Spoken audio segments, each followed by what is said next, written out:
अस्सलाम वालेकुम pigeon corner के दोस्तों को खुश आमदीद। दोस्तों की हाल चाल ठीक ठाक हो। मैं सारा नमाज़ पढ़ के आया सीगा। मैं अपने अंदर जान लगा तो मेरे को ये बजुर्ग बैठे सीगे। इन्हां दी लत्त दा मसला ते लच्छे भेजते हैं तो मैं इन्हां को खलो गया। वैसे ही मैं कहा बजुर्गो मसन के की तुहाडा गुजर बसर है ये वो बजुर्गों ने फिर की दसिया वा। बजुर्गो तुहाडा बेटा कोई नहीं। इन्हें दसिया जी मेरा बेटा कोई नहीं, एक सीगा फौत हो गया। तो तुसीं किहदे नाल रहिंदे आ? मैं कल्ला ही रहना अपनी अच्छा धी को रहिंदे आ। धी को रहना, किराया भरिया बिल मैं अपना देना। अच्छा वो तेरी नहीं, मैं थले रहना। ये बजुर्ग जनाब किराए ते रहिंदे आ। दो पोतियां वा जिन्हां नूं ये पा रहे अपने बेटा इन्हां दा फौत हो गया सीगा। ओहदियां बेटियां वा, मां भी उन्हां दी है नहीं। ये बजुर्ग इस हालत दे विच लच्छे वेचदे आ। सारी दिहाड़ी कहंदे कदी 200 बच जांदा, कदी 300 बच जांदा। किराए ते मकान इन्हां दा। मैनूं देख के तो बड़ा दुख होया, लेकिन देखो की बंदा कर सकदा वा।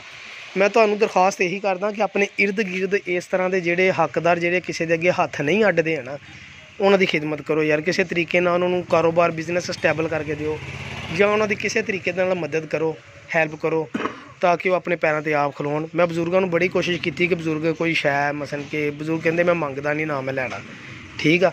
लेकिन जो हालात इन्हां दे मैं घर दे या कारोबार दे जिद्दां इत्थे थक्के साह लैन दे धुप्पे बैठे मैनूं बड़ा ही दुख होया। तो मेरी चाहत आ कि मैं बजुर्गों को जावां इंशाल्लाह इन्हां दे घर, इन्हां दी पोतियां लई इन्हां नूं गिफ्ट दे के आवां, कोई कपड़े शपड़े लैण लई, जां इन्हां नूं कोई महीने दा राशन दे के आइए आपां।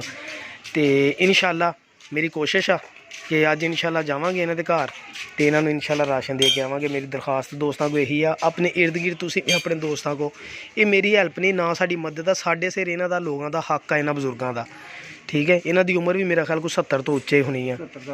70 तो उच्ची उम्र तुहाडी। ते बजुर्गो किन्नी देर दे तुसीं आ लच्छे बेचन दे? लच्छे जी मैंने 7-8 साल हो गए। 7-8 साल हो गए। पहले मजदूरी करदे सी लूमां ते? मैं मेरे च बड़ी ताकत थी, अल्लाह ने हिम्मत बहुत दी।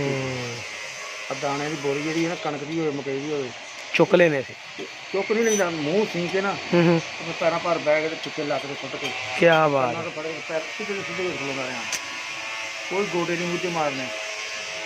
बड़ी गल सीधे का सीधा ही मैं खलोंदा रहा। बाजी अल्लाह ताला तुहानूं हिम्मत देवे। ਜਿਹੜੇ ਟਰਾਈ ਟਾਈਮ ਦੇ ਕਮਾ ਦੇ ਲੰਮੇ। ਹੁਣ ਤੁਸੀਂ ਇੱਕ ਕੰਮ ਕਰੋ, ਆ ਕਿੰਨੇ ਦਾ ਸਮਾਨ ਸਾਰਾ ਮੈਨੂੰ ਦੇ ਦਿਓ ਤੁਸੀਂ। ਤੁਹਾਨੂੰ ਦੱਸਿਆ ਵੀ ਮੈਂ ਤਾਂ 500 ਦਾ, ਤੁਸੀਂ ਜੋ ਜੀ ਕਹਿੰਦਾ ਤੁਸੀਂ ਦੇ ਦਿਓ। ਨਹੀਂ ਤੁਸੀਂ ਜਿੰਨੇ ਵਟਣੇ ਆ ਨਾ ਤੁਸੀਂ ਉਹਨੇ ਲਾਓ।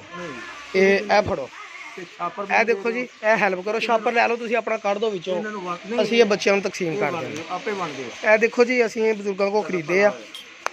ਹਾਂਜੀ, ਤੇ ਇਸੇ ਤਰ੍ਹਾਂ ਇਨਸ਼ਾਅੱਲਾ ਦੋਸਤਾਂ ਦੀ ਕੋਈ ਖਿਦਮਤ ਕਰਦੇ ਰਿਹਾ ਕਰੋ। ਮਿਹਰਬਾਨੀ ਹੈ, बड़ी मेहरबानी, बहुत शुक्रिया पिजन कॉर्नर दोस्तों का।